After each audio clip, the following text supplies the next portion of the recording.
it's no better for the coalition. Two new polls today show voters are thinking the new opposition leader, Sussan Ley, seems nice enough, those who know who she is, but they still wouldn't vote for her lot. If anything, the opposite. News poll today shows a very slight tick up in the coalition's primary vote to a still miserable 30%. But look at One Nation now at 9%.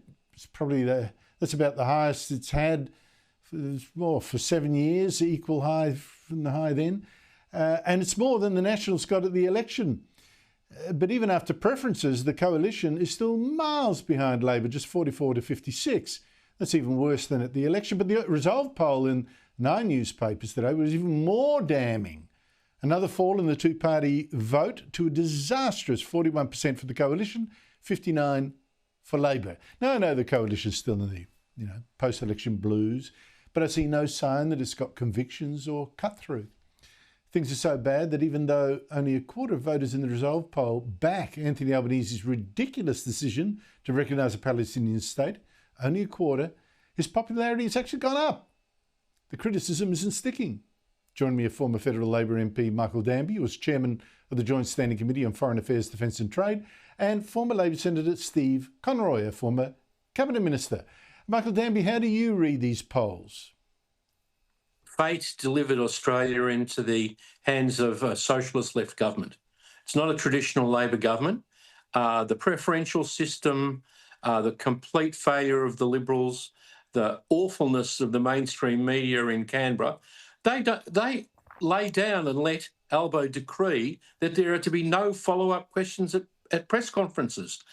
We've virtually got a one-party state in Australia. Albo has control of all of the information, all of the pre-selections, and things aren't going to change with a 93-seat majority. A one-party state might be a bit harsh, but, it's Almost. Interesting, though, there, Stephen.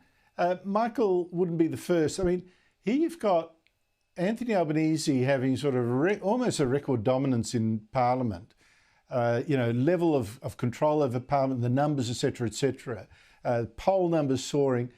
And yet, no one really talks about him on the par with Bob Hawke or Gough Whitlam, unless it's to, berate him.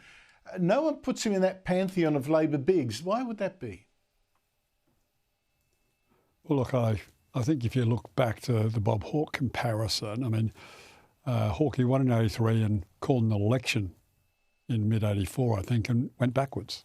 So I think Hawke went on over time to become the revered reformer with Paul Keating that we talk about today. But if you look back to that first 18 months and then the election, I don't think he set the world on fire. And, we all worship Bob Hawke, but to pick, the end point and say, Albo's not living up to the end point, ignores that early point. I think the people of Australia are rewarding Albo for his steady and measured approach he's taking in an incredibly uncertain world.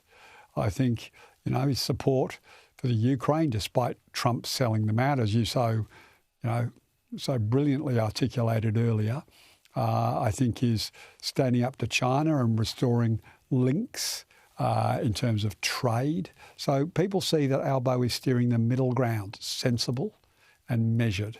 And I think that's why people are responding in the way are in the polls. But could I just say, I know it seems like doom and death for the Liberal Party. Political cycles turn very quickly. So while I think the Liberals have got a lot of work to do to recover from the disastrous election campaign, in no way should people jump on the bandwagon to say they're finished. They will rebuild. It may take a bit longer than some want, but they will rebuild. And they will become a political force in Australia over the next 4 or 5 years.